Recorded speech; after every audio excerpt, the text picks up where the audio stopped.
Hey guys, this is Daniel Davis, a Who viewer, and joining me once again is LafTrack Rodri. Howdy guys. And today we're going to be talking about Listen, written by Stephen Moffat, which is the 4th episode of Series 3 of Doctor Who. Now, this is a difficult one to talk about, because it's a very polarizing episode. Some people are saying it's what it is, that Moffat has got up to his word and said it's one of the best episodes in the entire show's history, and there are those who are saying that it's not very good. And for me personally, I'm part of the latter. Yeah, I think Moffat was a bit, overcompensating when he said this would be one of the greatest episodes of all time. It wasn't that good. Nah, I think it depends on your interpretations of it. I think for what is essentially one of the major problems is the fact that it's mainly recycled ideas. Yeah. It's full of ideas that Moffat has used in the past, in stuff like from Girl in the stuff like in Girl in the Fireplace, the monster under the bed, the end of the end of the universe, holding with the end of the universe, and it does feel it is a bit of a messy episode. But first of all, let's talk about one of the positives, which is of course Peter Capaldi.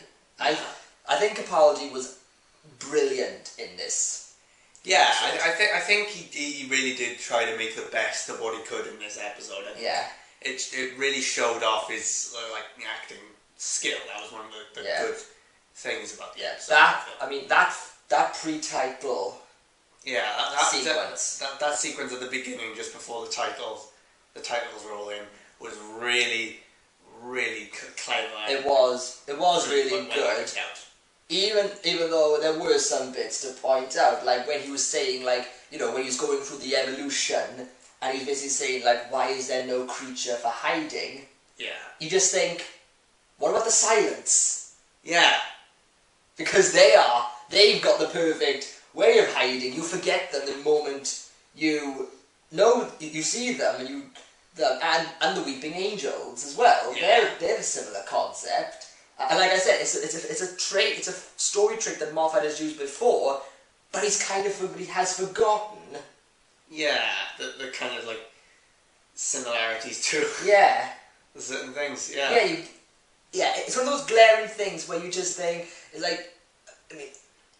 the fact that if it's written by another writer, I could understand these mistakes, but because no one else has written for these monsters. Yeah. It's a bit jarring. Well, this was kind of, I think in my case, the only real, usage of this episode is to kind of get to know a bit better the character Danny Pink, the soldier. Which, again, is a problem. Yeah. Because, again, it falls back onto that whole, his future was influenced by the Doctor and Clara, rather than just him doing it by himself. It makes him less interesting. Because if he was just someone who, he wanted to be a soldier for a specific reason, then that would be good. Yeah. But the fact is that, we had to have that moment with him in the children's home, with the Doctor and Clara, basically holding up the soldier and inspiring him to do this, and it becomes a bit of a bore. Yeah, I don't think they really, that much with the character that they could have. I know. They could have done a lot more with him. And plus, with the Orson later on. Yeah, Orson Pink. What point did he have? I don't really know. I don't really get what, influence... It doesn't... No, I mean, the whole stuff in the restaurant, it doesn't... Because seeing him pretty much clarifies that Clara and Danny are going to get together. Yeah. So, the whole tension between them in the restaurant and everything, that's pretty much useless now, because it doesn't because it doesn't amount to anything. No. And in fact, that's one thing I want to talk about, Clara. Yeah. I did not like her in this episode. No, I think in my opinion the character in this time round wasn't really that well thought out. No, she was a bit of a dick. Yeah.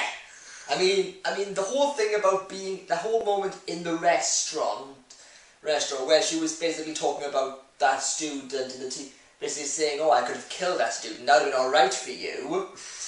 It's just like, it's face palming. We just like, oh, why did you? I mean, the character even does it after the date as well. I mean, you're like, why did you say that? Because like, Into the Dalek, she knows that Danny is sensitive about his backstory as a soldier. So why the hell bring it up again? Yeah, and even when he starts talking about the thing, like all the other stuff that he's done outside of the killing, and then the waiter comes in with the water, and then she has to say, "Don't worry, he'll probably dig for it." It just is not a good character. Yeah. Because I think there's one kind of humour that really, I think in a sense they were trying to be quite humorous with the like cringe factor of the whole thing, but cringe humour doesn't work in Doctor Who. Not in the slightest. There are moments where cringe humour can work. I mean, I know you're going to hate this example. It's there's one instant in My Little Pony, in the episode Equestria Game. There's a moment where Spike the Dragon is singing one of the national anthems, and he's singing it poorly. He doesn't know the lyrics. That's cringe because it's funny because you see the audience's reaction to everything, to what he's saying, and it's funny. Whereas here, it's not. It's just cringeworthy. And the icing on the cake, at the end, Danny is the one who apologises for it. Why? I don't know. Basically, anyway, you're like, Danny, you don't need to apologise. She's the one who needs to apologise for what she's been saying to you this entire night.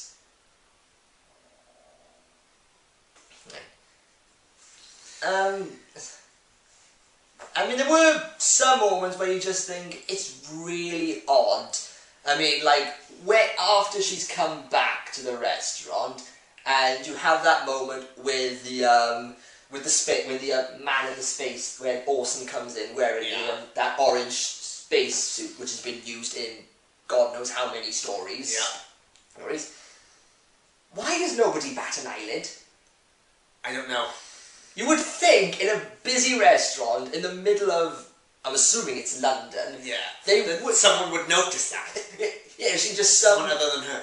Just someone just to walk from, assuming from the kitchens, dress and just goes. It's like somebody notice. Yeah. And the creature. Yeah. This is... What was it? I don't know what it was. It's not really that much explained how it came to manifest itself. I know, because people are saying that the whole point of the episode was that there was nothing there. There was no monster, and that is where the fear comes from. Now, that is a good idea. I could live with that idea if that is what was implied.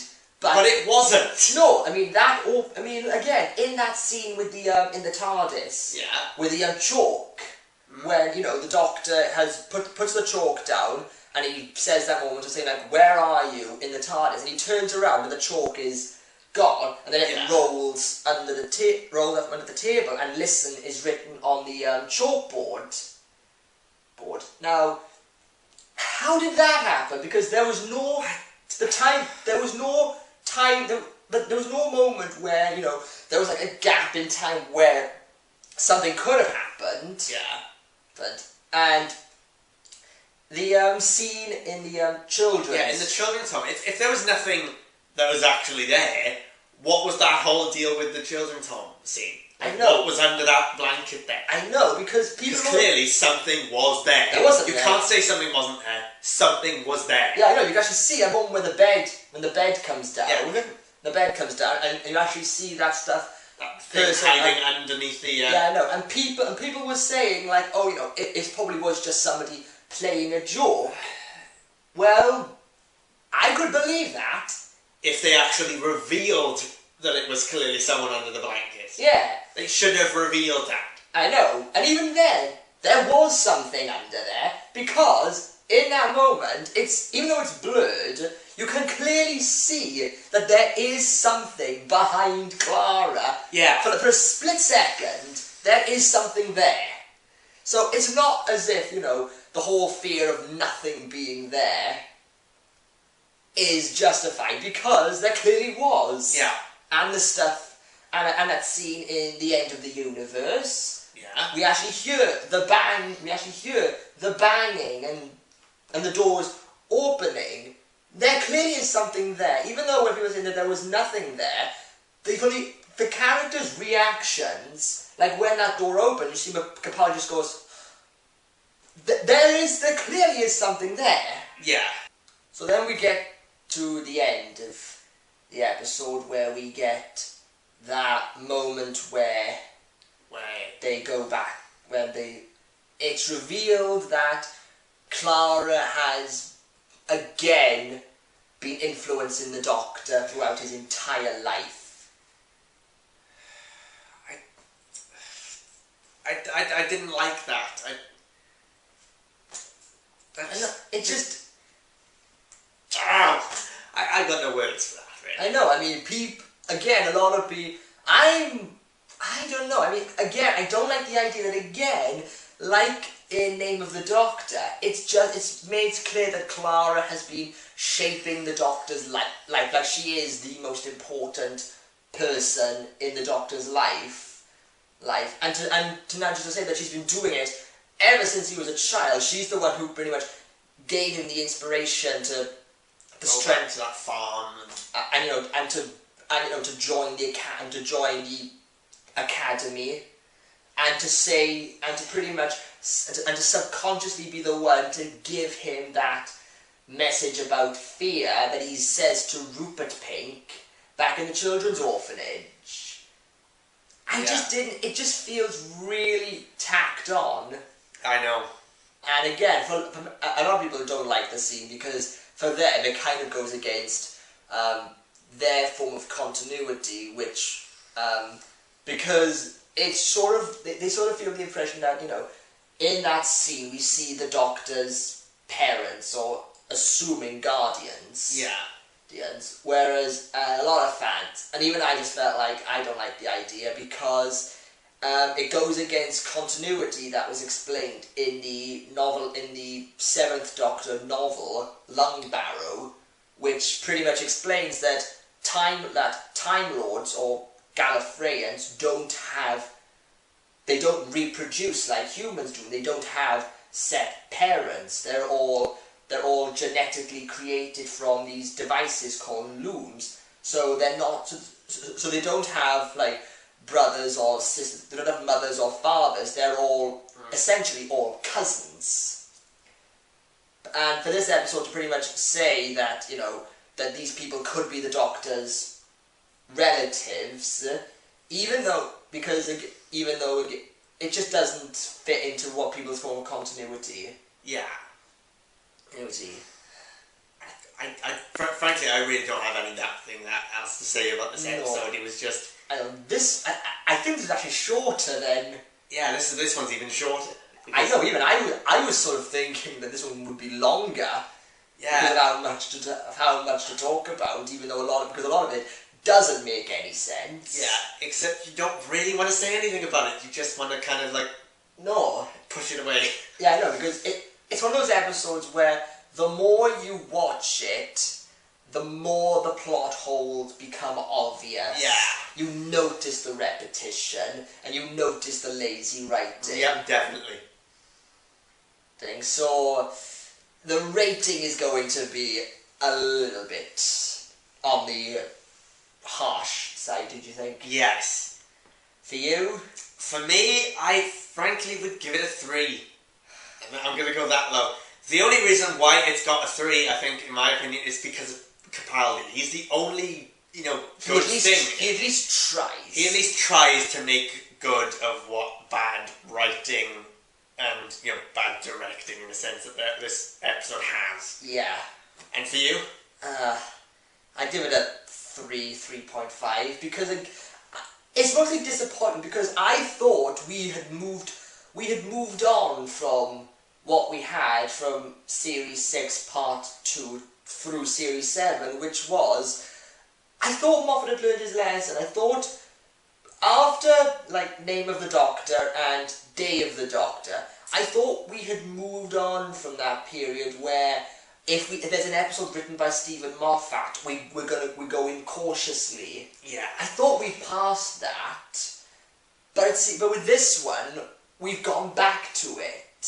So it's mostly a disappointment to what could have been, because the idea itself that fear is a constant companion for all of us, that is an interesting idea. It could have worked. It's just the execution was not done right. They went in the completely wrong direction when it came to that whole little storyline. Yeah. So again, it's a 3.5 for me. Okay. Right. So this was a harsh one. This is definitely the weakest. Yeah, this is without a doubt the weakest one we've had so far. Yeah. So join us for next week for Time Heist, written by Steve Thompson and Stephen Moffat. So this is a cautious one to be walking into. Yeah. So hopefully it won't be as bad as this one. Yeah. I'm just hopefully. Yeah. I'm just more concerned about it being Stephen Thompson. Yeah. So see you next week, and let's hope for an upgrade. Yeah.